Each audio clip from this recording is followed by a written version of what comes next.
Hey,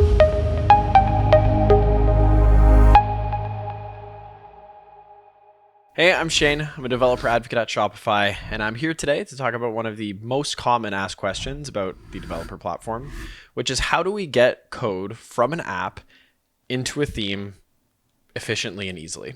There's a bunch of different ways that people are doing this right now, but today I'm going to talk about two of the common ways and which one I think is better. So our table of contents here is pretty small. You can tell we're not going to do much slide viewing before we get into the demo.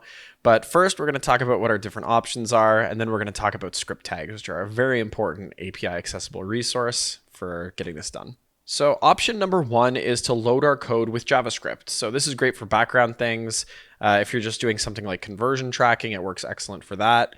Generally not great if you have to actually render content that people have to view or interact with. The second option, spoiler alert, this is the one we're going to be going with, conditionally rendering liquid content, but based on the presence of a script tag. So this is great for displaying things and prevents merchants from having to remove code from their themes after the app is uninstalled because it just won't render. So like I mentioned, script tags are really important for both of these approaches. And script tags are remote scripts that are automatically removed when an app is uninstalled.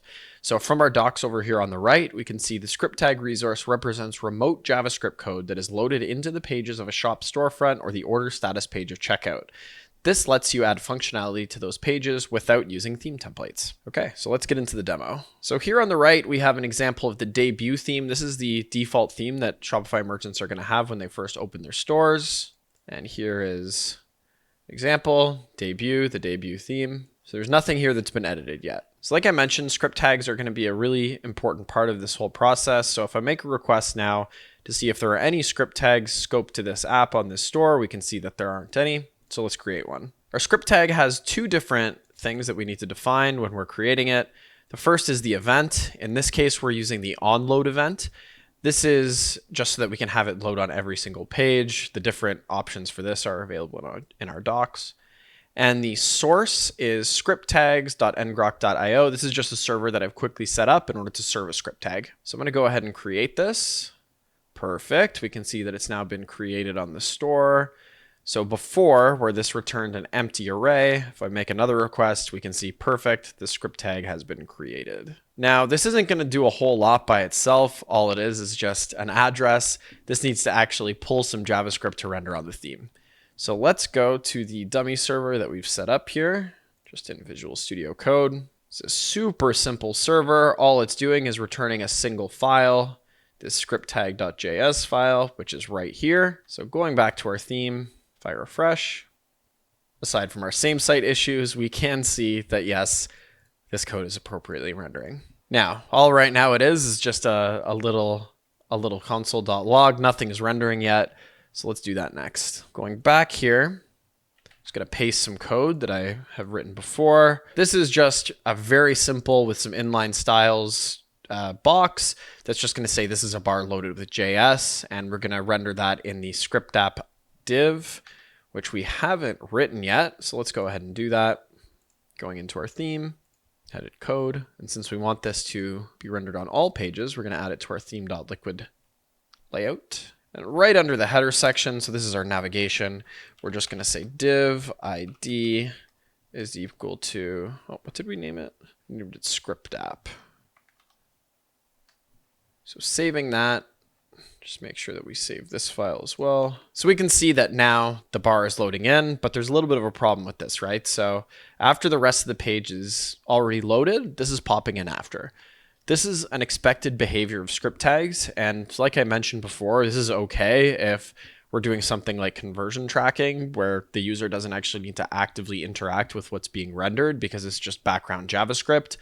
That's really what script tags are meant for. But it looks kind of janky for this to be loaded in after the fact. Some app developers have done some workarounds where, for example, they'll maybe already render this green bar with some space and then add the text later, or have placeholder text, or only fill in the parts that you need a remote call for after the remote call has been made. But any way you slice it, this is code that's running after the rest of the theme has already been rendered, so something's going to pop in at some point. Let's take a different approach. Option number 2. First thing that we're going to do for option number 2 is we're going to add a new snippet. We'll just call it script tag app. And this is just a little piece of code that we're going to be able to reference from our other theme file. And again, just a little inline styled bar that's going to render on the theme. Now, this content for header tag is very important. In this content for header will be rendered all of the script tags for the page, the addresses for all of the script tags for the page. So we can use that behavior in order to know whether or not the app is installed, as long as we always add a script tag to the shop when the app is installed. So in this case, our script tag that we have created, if I go back here, we can see, yep, script tag is still here. And this is our address for this. So we're going to check for the presence of this script tag in our content for header, and then conditionally render that snippet that we added. So let's just say if content for header contains, then our string here, I'm going to render script tag app, and if. Save that, and then going back here, if I reload the page, oh, it doesn't want to load. Oh, I didn't save that. There's our problem. Perfect. And now we see, if I go back from page to page, this is always going to be here because this is being rendered by the theme rendering engine, by Liquid, rather than being rendered by a remote JavaScript call. We can also see here that we're able to pull in contextual information about which page that we're currently on. There's a huge amount of data that's available just through Liquid on the theme, and all of that is available through the Liquid renderer. So that's another big advantage to using that. That includes metadata that you can add to products or to the shop or anything that you like. And that metadata can also be pushed in by your themes in order for lightning fast rendering times. So we can see the benefit to this now is that if we delete this script tag, so let's first get all the script tags. Go back here. We delete that script tag. We refresh the page here, and our code is now disappeared. This has a very minimal impact on the performance of our theme because this just evaluates to false, and this will never render. So this avoids the situation where maybe if this piece here directly is just pasted in. So let's take away the conditional. In that case, if the app is uninstalled, there may still be the bar here that renders, even though, for example, the merchant may not be able to configure the bar anymore with your app. So let's add that back in. Now, of course, we don't want the merchant to have to always go into the theme editor in order to add their code every time your app is installed. So we're going to look at how to do that programmatically.